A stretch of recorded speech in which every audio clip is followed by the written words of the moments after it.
we're going to talk about a variety of issues and practices and lessons learned across the federal, state, local government, as well as healthcare and in many other sectors. So fortunately, I'm in the right building to have the first amazing guest for this series, Drew Myklegard, who has served in a number of incredible roles, first of which in the Army and then in the Department of Veterans Affairs, where we got to work together briefly, and then in OMB and now here at Carasoft. So Drew, thank you so much for being a part of this and helping bring this to life. And then would love to hear kind of your journey, from soldier to where you are now to kick us off. Yeah, John, thank you. It's fun to be a part of inaugural of anything, and it's always great to work with you. I loved working with you at VA, and then now being on the commercial side is great to work with you. I just quickly went into the military in 2007 during the surge. Got lucky to be trained as an Arab linguist, so when I deployed in 2010, I was able to integrate within a local Iraqi unit and had an amazing experience. That taught me, though, that was really the first time. I'd gone to college right out of high school and had it was expected in my family, and that was the first time that I had been around a lot of soldiers and that hadn't expected to go to college or hadn't expected all of the things that my family had given me. And so that was a stark wake up for me, that while we all wore the same uniform, we had very different backgrounds. And then got a chance to, once I left, go and work at VA on many of the challenges that I had seen in the military around getting veterans benefits. There's so many benefits we give to our veterans, whether it's a GI Bill, VA home loans, medical care. It's oftentimes a second job to try and get those benefits, just the amount of paperwork. So I got a chance to work there, and then when I realized finally how important policy was and budget across all the agencies, I got a chance to go and be Deputy Federal CIO over at OMB for both the Biden administration and the Trump administration. Awesome. Yeah, I mean, a whole career of service, right? And starting with the Army. And I remember when we were talking earlier, you kind of mentioned some of the pain points in the soldier's journey and how difficult it was for soldiers to understand, what their benefits were, how to navigate their own service and what they might be eligible for afterward. And that was your primary motivation to go in and help fix things on the backstage of VA. So tell me a little bit more about that journey from soldier to the Department of Veterans Affairs, from DOD to VA, so to speak. Yeah, it wasn't intentional. So both my brothers were in the military, but I had not planned on joining the military or joining VA. It was one of those fortunate circumstances. We were talking. When I was interviewing for jobs coming out of the military, I would have gone into government, but I couldn't line up the jobs. It was actually too hard to apply and get into. As many veterans, they want to keep serving, but I ended up at a consulting company, and I got a consulting job in DC instead of Colorado. And we were talking about that this morning, how much that changed your life. So that exposed me when I was in the military, and when I would sign people up for the TSP or these different benefits while we're active duty, and you're training for your next mission, you're training for all these things. You're not thinking about 15 years down the road or 25 years down the road, especially in your early 20s, and how you need to become aware of all the benefits. So when I saw the list and I got into Department of Veterans Affairs as part of this innovation group, the real question was now you've got all these veterans, and each generation was different. The Vietnam veterans versus World War II versus Gulf War, and then the most current one at that time in 2013. They expected like a Netflix sort of experience, everything was on demand. They knew what was there, and then you come into these old bureaucracies of very paper driven, and it was that time when the government was like, we need to change to meet our customers, and the government, like VA, is very good about that. Every time there's a new generation of warfighters, they change to meet them. And so I was there at an active time when we were looking at both what the veterans were receiving, but and how to give them the benefits faster, how to get them not only more effective, and the total benefits that we have as taxpayers agreed that they deserve, but also in a way that was manageable. So instead of trying to manage all of their paperwork, how can we do that through an app? And one of my good friends, Charles Worthington, and the whole team built this va.gov app that was this amazing commercial-like app that I use it every day. I do too. I use it all the time. And you were able to see all of your veteran benefits inside of it for the first time. Yeah, it's pretty remarkable. And I know front stage, right, we're fixing all these things as employees of the Department of Veterans Affairs, and then veterans are giving us feedback on when we deploy these new apps or new digital experiences or new call center So I think it's important to glean and learn from those insights. But I think one important thing that motivated you in your career was to go in and really help build and enable the employees. So build the backstage technology that helped enable the VA employees to deliver benefits in healthcare faster, more effectively. Is that right? Yeah, no, I thought it was really tough as a consumer, but it's actually maybe even harder as an employee in the government dealing with the systems. You would go through 13 systems on the back end to schedule an appointment for a veteran. And they were all different. So you have, we would go and sit and work with these schedulers, and they'd have like 3 different screens and 14 different interactions that they had to make, either where they were inbound, outbound, checking, and it's like that can be compressed. That like you can make that better by just cutting it in half. Like only have to work with 7. And you mentioned that, and you're like, what if you only had to use 7 systems? They're like, oh, that would make my job 100 times better. And you're like, well, we could probably Twice get to as fast. 1. Yeah, they would be twice as fast, see twice as many better. And just across all these business lines, you would see how these people would come into the government. They are doing the best they can, but they're inhibited by technology. It's like actually working against them to try and get their mission done. So that was always a great place to focus that. And then it was interesting to me how we would work to get like digital data in, but at some point it would break when the employee was working with it. It would end up in a sheet of paper. And they would have to print it off or fax it at some point. So we would really focus on that, and felt like if you could, cut something from 14 to 7, still is pain and misery, but it's a lot less pain and misery. So I spent a lot of my career on spending like building out some things like APIs and better systems for employees, and watching employees out in the field when we would get a chance to go out to medical centers or different VA facilities and see them less frustrated by their systems and sometimes occasionally happy was really rewarding. Well, as we know, and a lot of CX practitioners know, like you can't have a world-class customer experience or user experience or digital experience without a world-class employee experience. So you kind of finding the root cause of a lot of these issues, like better serving the employees and better enabling and training them to deliver benefits, ultimately impacts the end user. So I think that's important to always consider, and I'm glad we're saying it in the first episode here is like one cannot live without the other, CX and EX, and I think VA is one of the best examples in government, whether that's state, local, federal, of like the transformation it's undergone. And you were there from the pivotal years of transformation, from roughly when 2015, when the first Journey Map came out, until you left in 2022. I mean, those were like incredibly. We saw the trust in VA rise from 55% all the way to the high 70s and now in the 80s. So what an incredible transformation. Yeah, that was an amazing time, and it as much as I hate to admit, it wasn't the tech.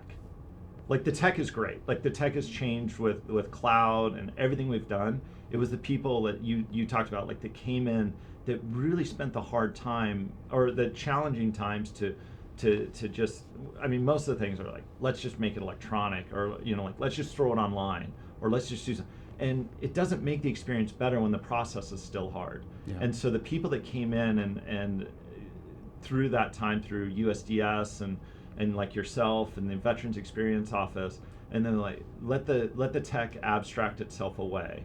Let's really focus on how they're experiencing and that trust. It's one thing for a website to be up all the time, but that doesn't really build trust. Yeah. It builds trust when you get the work you want done in as little bit of time as possible.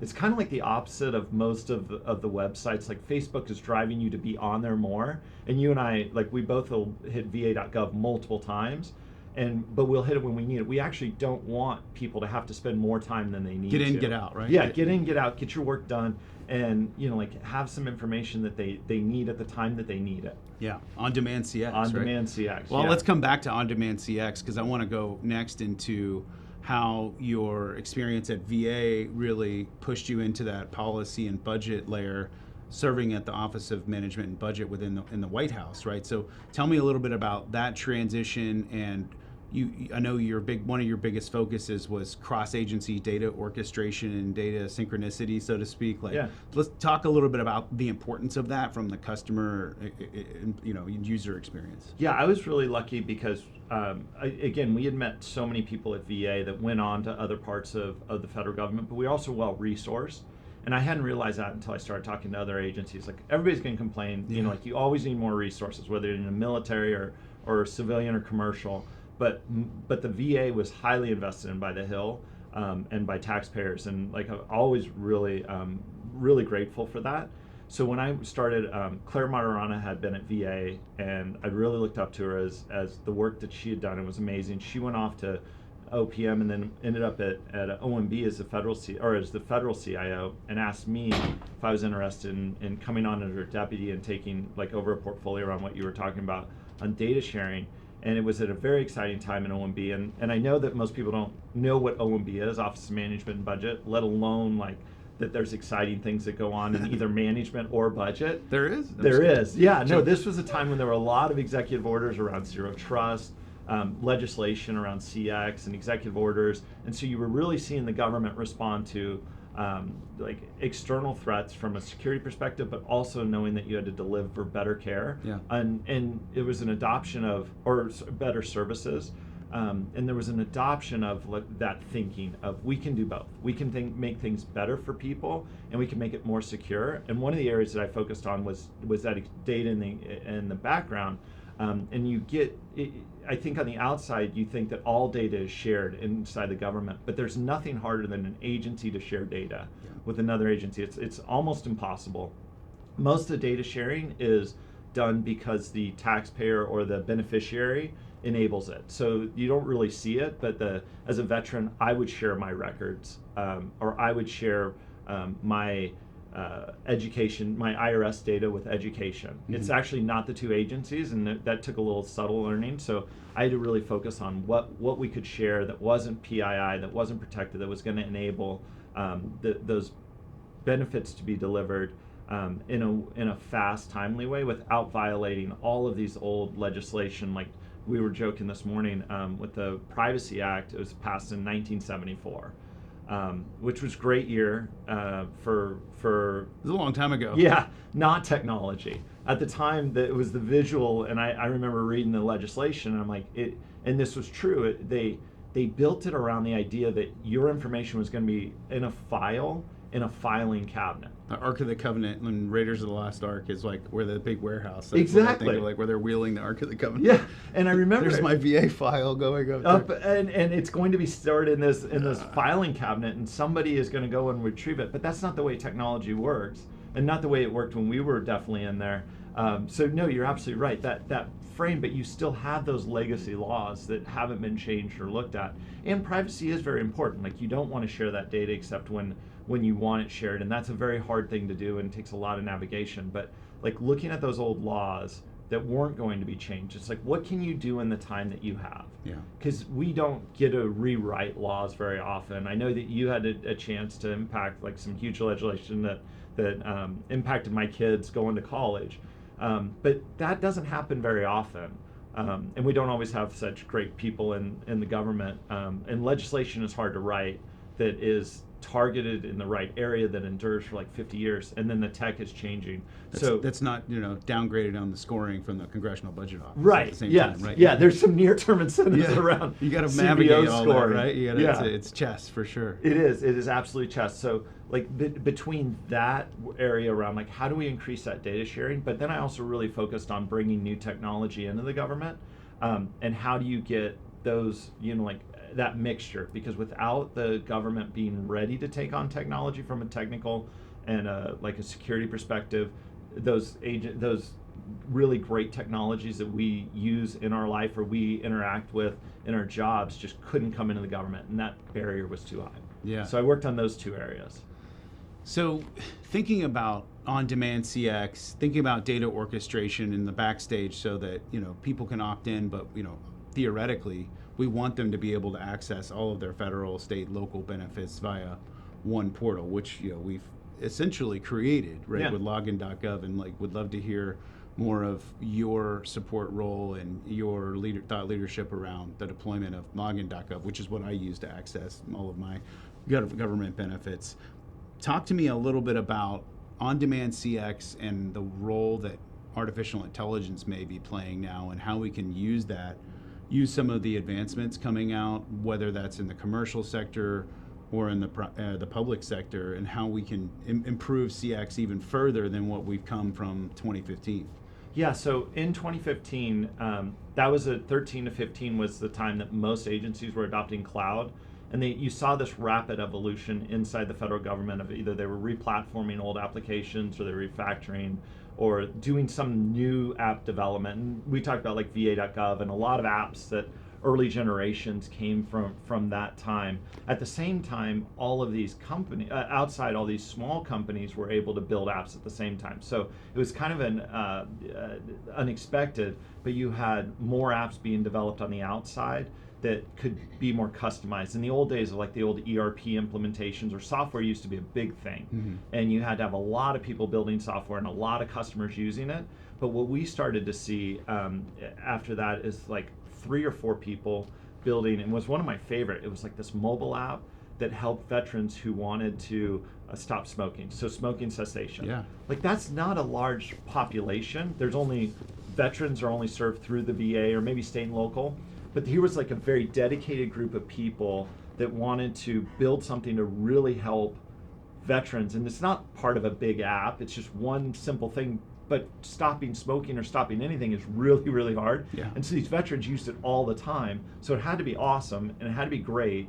And you wouldn't expect VA, looking back, you wouldn't expect VA to have the ability to do that. But here were these incentives that we could bring in, like we could incentivize a small company to build their like great mission, great company, stay small, never have to get big, and really help veterans like overcome one of the hardest things that they wanted, a very hard thing in their life that they wanted to do. So how can how can what we've learned just in the past few years of like the development of all these really complex LLM systems and generative AI, and now like more the agentic AI and quantum, whatever the heck that means, like what does all this mean in terms of improving CX in government, and how should we as practitioners both on the inside and outside be thinking about it? So there's a couple things, and it's hard because almost every conversation you have today has some portion of AI.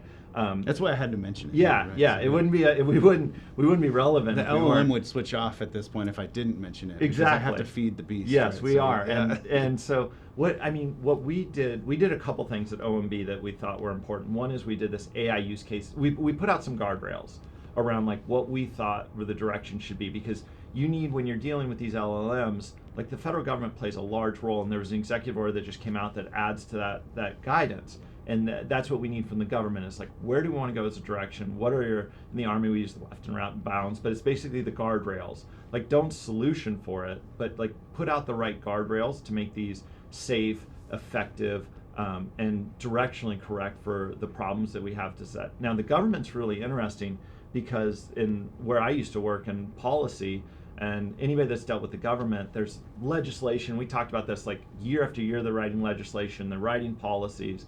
All of this stuff is out there, and some of it conflicts, but it's very hard to come up to speed if you come into a new role. Like, what is all the policy? What do I have to do? Where's my job? It's not as simple as you would expect. So these LLMs are actually really, really good at taking a lot of the government history and bureaucracy and clearly stating what the outcomes. Because in the end, you really want outcomes from the LLMs, and you want them, and from all of this, we want outcomes. So ensuring that those outcomes are right, and like preventing the slop. But the government's great at taking like the LLMs are great at taking government publications like NIST publications around security and saying like, what do I need to satisfy this requirement, or what do I need to? And I use it for like my VA home loans. Like, there's a lot of legislation around there, but if I want a new home loan, like, what are my opportunities? And so taking that robust corpus of policy and all this stuff on the inside and delivering those benefits, like LLMs are phenomenal at that. I think we're and that is like a very good CX role. I think where like we're starting to see more and more is like meeting that veteran where they are, meeting that beneficiary where they are. Sorry, I'm always biased back to the VA, but like that beneficiary, like when they want to reach out, how do we ensure that they're getting the right information at the right time? And it used to be you would have to extend your call hours, or you would have these call centers, or you would have to wait to get somebody on the line, and that person had to be trained in the right areas that they were calling in. You could think of all the reasons why you would call an agency, and all the workflows that they manage. So how do you train that person? There's a lot of problems, but now the chatbots are getting very, very good because they'll train 24 hours a day on data. And so I can talk to a chatbot and I can get a 70% solution on what I need, or an 80% solution, and I don't have to wait. So it's frictionless. So I think those are the two areas that like it's taking that coming up to speed as understanding what you would need for outcomes to be successful as a government employee, or what you're trying to get done with all of the government landscape. But on the other side of like, my government's available 24 hours a day, and it can solve many things for me that used to take a call or multiple emails or something that was a visit to the field office. A visit to the field office. And now you can just use a chatbot and be like, when is this VA-MC open? What is, like what am I available? What is my availability if I'm at a 30% disability rate, because I just went into like I'm seeking a new rating. Yeah, it's really cool what we're seeing at Granicus, especially at the state and local government level, where a lot of these LLMs are being deployed. So we have a government experience agent, and actually one of our customers from Kansas, at local government level, came and spoke upstairs at a Carasoft event recently, a customer experience event, and it was really interesting to hear her insights of how much greater she's seen like the mid-funnel service conversion. Like, meaning like when somebody gets in and they're starting to get information, they stay in that digital channel like throughout the entire journey, instead of having to call a call center or having to go visit a field office, because they are getting so much better at solving immediate like problems, not only providing information, but like, well, let me help you identify this local or state government service. I'm really thinking from like, from that level, how do we then flip it into like the FedRAMP boundary for the federal government, and how might we better design so that Social Security Administration can increase their mid-funnel service conversions into myssa.gov, or solve their problem in that digital channel without having to call the call center or drive 2 hours to the field office and stand in line. Like, that's what I think, like reducing that time tax and like training these LLMs is like the future. And so it's really, I think it's a really interesting time to be in customer experience right now, and employee experience. I mean, think about all the agencies that have invested in Copilot or VA GPT at VA, right, for example, and how much that has driven efficiencies for employees, like to do their job faster and more effectively, similar to how you came into VA building apps for employees to better improve service delivery. So I have to imagine that with all of what we're learning now, that's just going to make public sector customer experience feel a lot more like the commercial sector does, and what we come to expect in those experiences. Well, and you're highlighting something that like it's obvious to you and I probably, but probably not to everybody else. But the ability to the cost, there's an underlying cost to a phone call, and I remember working with your office a lot when you were inside. And you're like, we want to deliver this level of care, but you're always constrained by this budget. Like, you don't want to keep spending because you want that innovation. And you guys were really good at like, how do we innovate when we know that the resourcing is constrained? And it should be. Like, we're not in an area of infinite spending. Absolutely. And that pressure drives that innovation, and that's exactly what we want. So there are areas like VA where you can say, if it's, and these numbers aren't right, but notionally they're probably close, like $5 for a phone call or $7 to handle a phone call.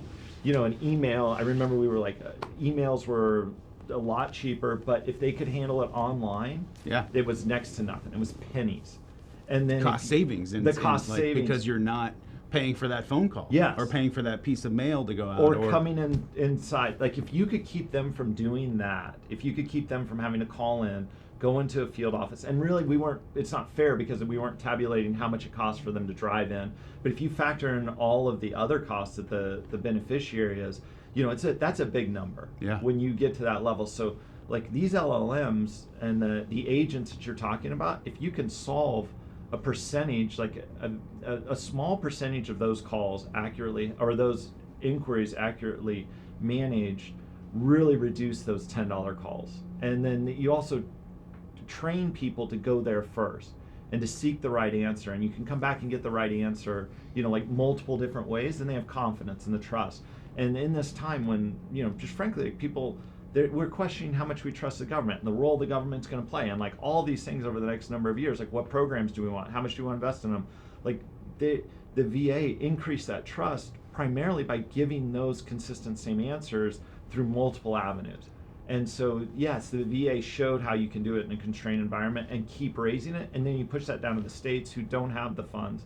Like they can take those best practices, same way VA took them from other countries, and the federal government can take them from other countries. Then you see them moving down in the agencies, and where you would have got no answer before because they couldn't staff $10 a call or $7 a call, now you can get an answer. I mean, the frontier, right? Like we're talking, the frontier word is used a lot in AI, right? But like, it's so interesting because if VA was the leader in the federal government, right, from 2015 to 2026, and then now we have this new frontier of like, hey, how AI can then improve customer and employee experiences, digital experience, etc.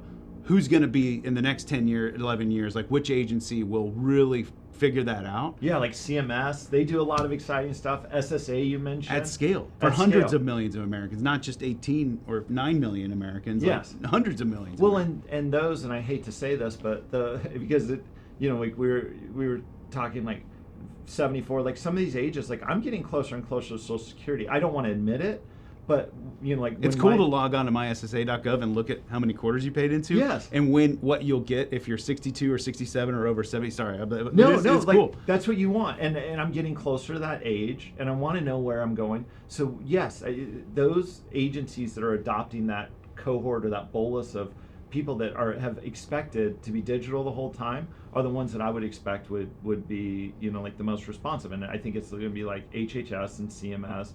Can be SSA. I think IRS is another one. Like the tax forms. Like we want that. Like we're also ready to adopt it. Yeah. Like we're willing to test and we're willing to like spend some time iterating to get it right. And then once the apps work, like to your point, like you're making me think. I haven't checked what like I'm giving per quarter because I used to get a paper form.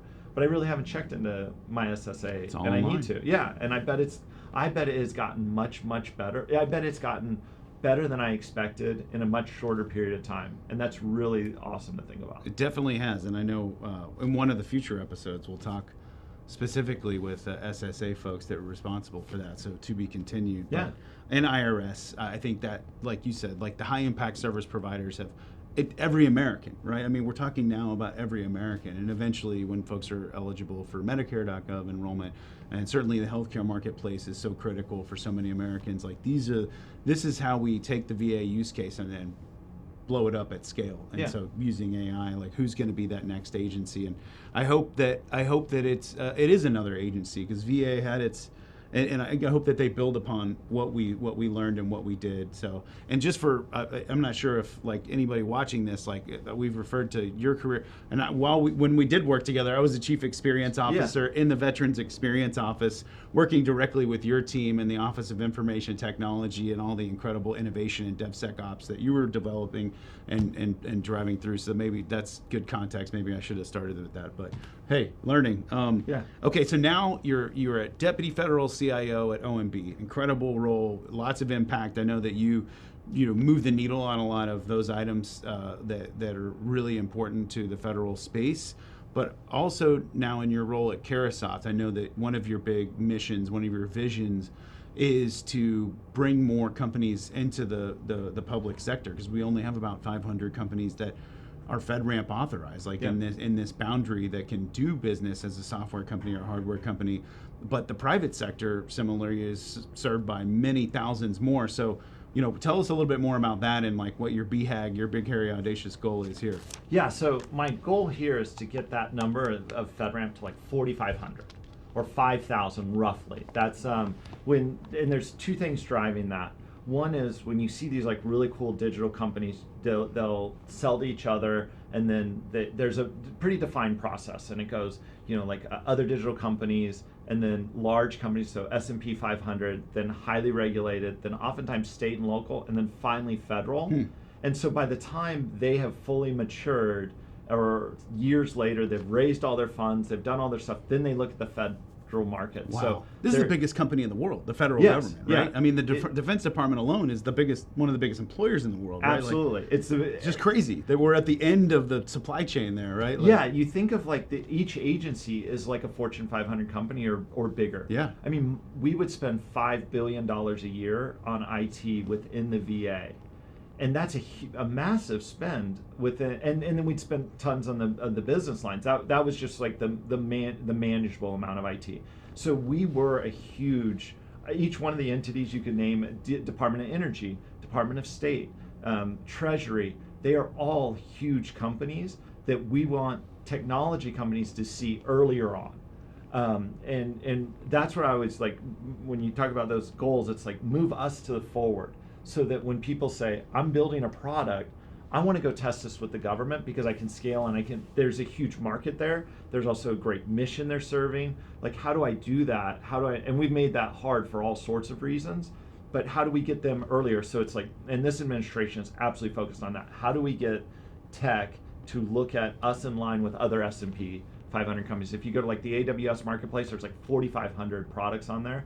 We mentioned the FedRAMP. So I FedRAMPed a lot of products at VA, and then when we were at a couple of hundred before I came into OMB. When I left, we were like at 400, 350, 400, and we're over 500. So that's Wow. just like that hockey stick where we want to get to 500.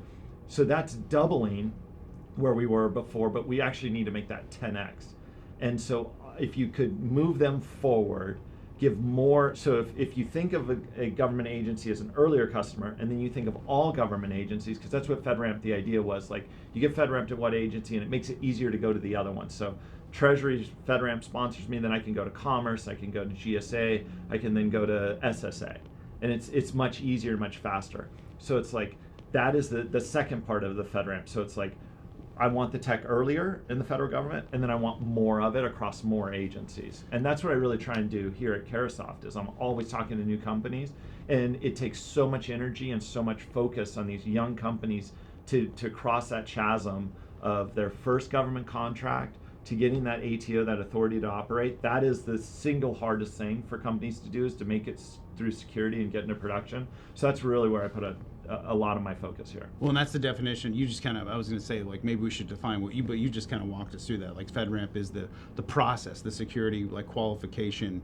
and certification process by which you have to pass in order to sell and work with as a software hardware company in the federal government.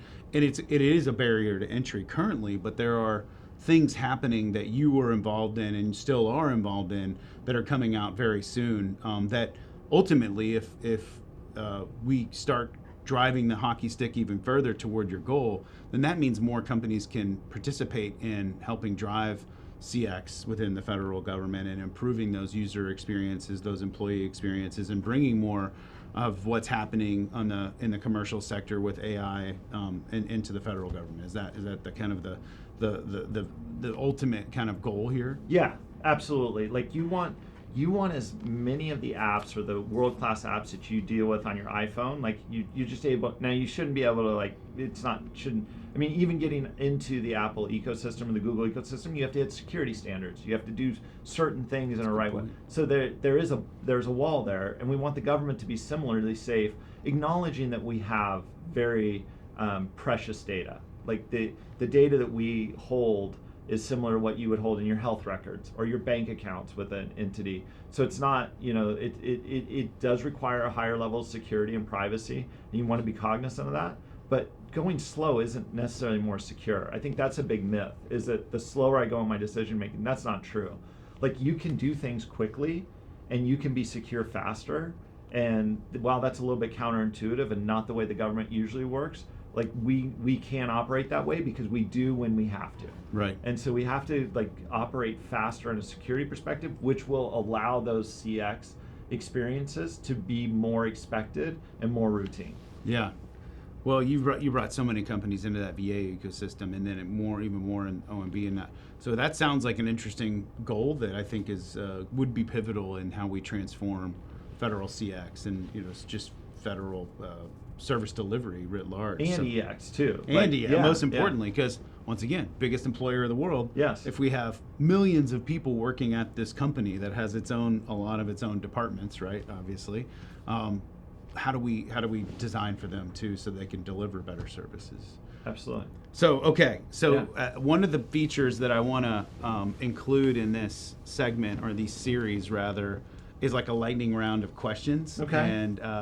And so thank you for like testing this on me. I love this. Yeah. Like, yeah. No, it's very much like when we were at VA. You were always a great business partner. I have to say that to like all the technologists and business partners out there. Like when you can get two people that are excited and want to work together, like it was always refreshing meeting in your office. And we were actually on the same Whoop team. So like I'd wake up every Monday and I'm like, how did John beat me this weekend? But it gave us like that sense of working together on a common mission, and like you bring that energy outside a commercial sector, and that's not always easy. So I do appreciate that. I love that you're doing this. So all right, let's. Well, hopefully you'll pick some easier questions. Yeah. Now. Well, yeah. Like not what was my greatest failing. Although that would be the easiest. Well, no. I mean, I think that we've got a lot of lessons learned. My not wife, failing. my right? wife could fill that one in quickly. Well, yeah. Same. Okay. So for question one, what's one CX metric that every federal agency should track? Well, I think there's a couple, and it's the time to their benefit. Like how long does it take for them to get the benefit? Not to start it, not to like kick things off, but how long? Because then you can compare. There's a lot more benefits across federal agencies that are more similar than they are different, and it's like how long is that going to take? And then I do think you should measure the cost, because like if it costs 4 times more to deliver a benefit over here than it does at one agency for unemployment or for whatever it is, we should know. And like that is a very big indicator of how well you're running the program. Someone should study it. I think that actually people do study that or have studied that. The federal program inventory. We'll have them on next. Yeah, I would have somebody from one of my she was a deputy comptroller and put that out and did a lot of work around like how are we delivering programs? Because when you think about like from a CX perspective, it's like the government is delivering these programs, and the tech was abstracted away. She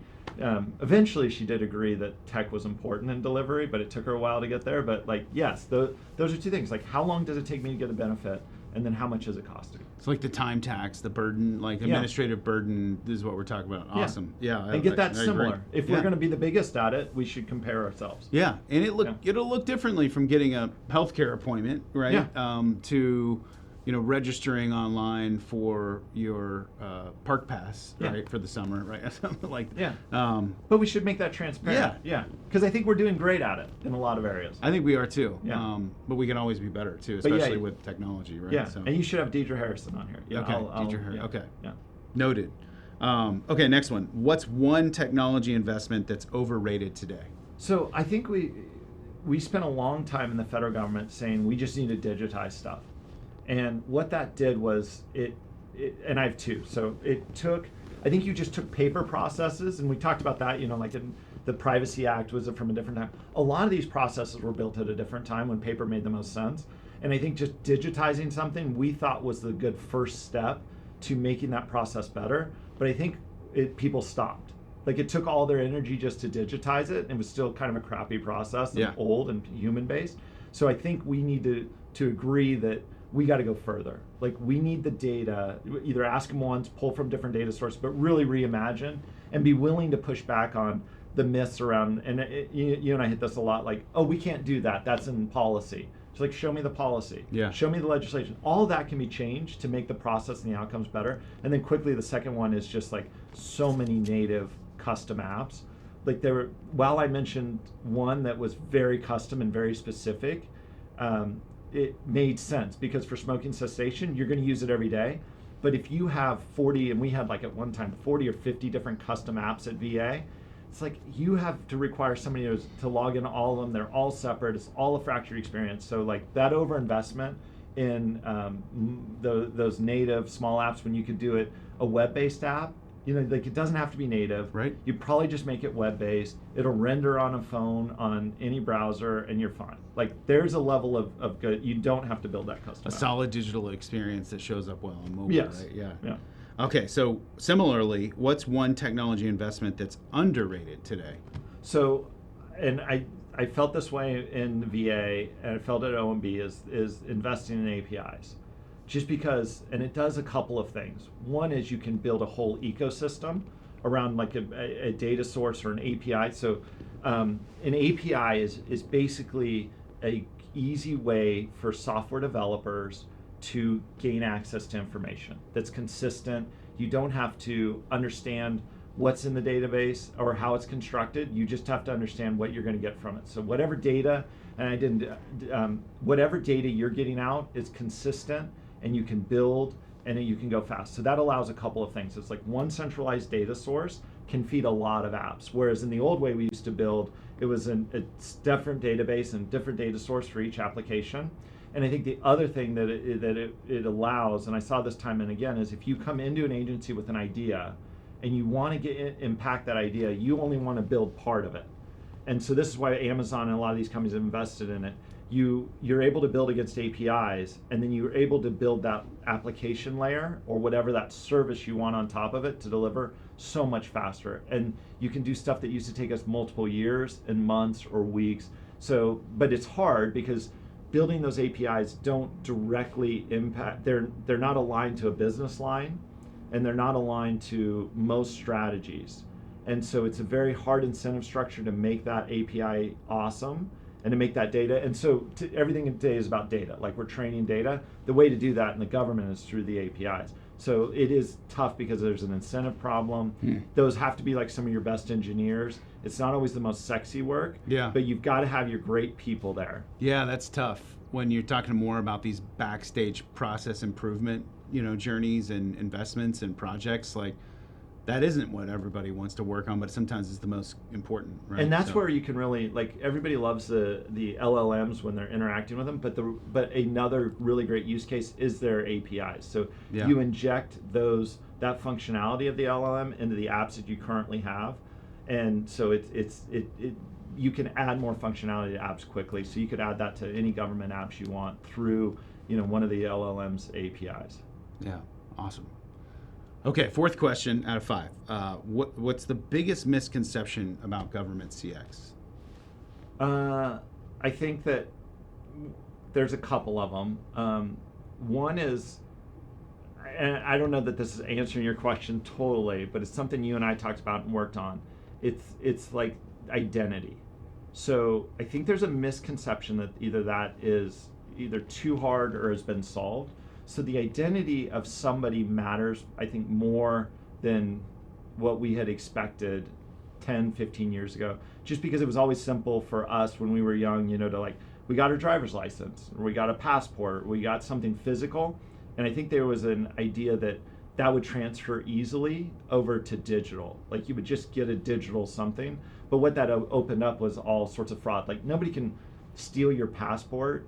You can't steal 100,000 passports and go and do something. That doesn't work in the physical world, but you can do it online. You can like steal a whole bunch of identities and then go try and do things in a digital way. So there's a huge area. So that misconception of like, this is going to be, let's just treat identity in both the same ways. And I think the government, that is the area that will build the most trust, and where we've probably lost more trust in either making your identity level too high, like proving that you need, that you are who you are to schedule an appointment. Like we didn't probably think about that as well. Like it's very fine grained when you think about like, what way do you need to show that you're Drew or John to an organization to do a certain piece of work. And I think the bar, like we haven't fixed that yet. And that misconception, like the efforts that they're putting on it now to like ask me once and get that identity, is of huge value. And I think the misconception was that it was going to be the same as on physical as it was digital. I think one of the best things that we've done in the last 10 years is develop login.gov and Yep. GSA and OMB. Like you guys drove, you talk about data orchestration across agencies, like still one of my favorite apps and what I only use to access government programs. And I the only have to do it once. transparency. Yeah. Yes. Login.gov, we put a lot of time and money into that, and effort and cycles and trying to get that identity right. Hopefully there are more people like you that are saying that that's all they use, because that's what I use too. And I'm kind of bummed out whenever there's a government website that doesn't have it. I'm like, why don't you have login? Yeah, we need to. Well, there you go. That's an opportunity. Maybe that's going to be the agency that leapfrogs everyone. Yes. We'll see. So last question, what does digital federal government look like in 2030? So I'll make this. I'll like hit the easy button and I'll say, like, look at the governments that have been disrupted or that are tightly constrained, that don't have the same laws that we do here, that are able to move forward. So you look at like small countries, so Singapore and Ukraine. Ukraine is like evolving in every way, and we mostly talk about them from like a war fighting and drones and everything. Well, they're doing the same thing on their infrastructure, and they got to build a digital infrastructure from the ground up.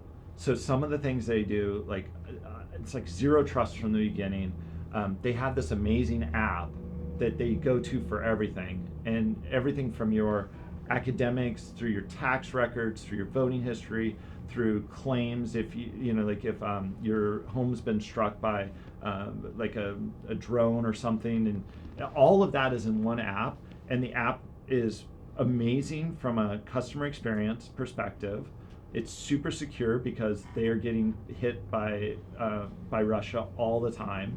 Like, it is probably one of the most hit apps in the world that's ever been made. It's up all the time. Like, it is the what I think of, they were forced to go to a clean slate, but that's a clean slate build. Singapore is very similar. They have a concentrated app where you get all your government services together in one place. And the hard thing about it is all of those agencies on the back end have to agree that the CX of the user is the most important thing. Mm-hmm. And that's a hard thing, is all the agencies aren't used to working together. They grew up in an environment over the last couple hundred years, 250 years for some of these, like on their own. And so that would be the next evolution, is that like government is delivered through a program services perspective, through one or a couple of apps that people depend on highly, is secure, it's world-class. Like if you look in the App Store, va.gov has a ranking that's similar to a lot of commercial apps, so it has to be built that way. It has to have all of the things that you would expect of a world-class app in the commercial sector, and that the government concentrates its focus on it. Because you can't build a lot of little Facebooks, so it would require us as a government to imagine it like reverse. So it's not how the agencies deliver, it's how the people experience it. And you can see that in a couple areas. I think Andreessen Horowitz or somebody, they talk about that the future's already here. And those are the apps where I see the technology people building them and the users, like they're like, this is on par with what we would expect from the next generation. And 2030, like, really does feel like the future when I write that down or I think about it. A couple years away. But it's only a couple years away. So we've got a lot of work to do. So we probably, we've got a lot of tech we got to get into the government. They've got to change in order to make that happen. And I do think it's a reality that's the future for what would be amazing in 2030.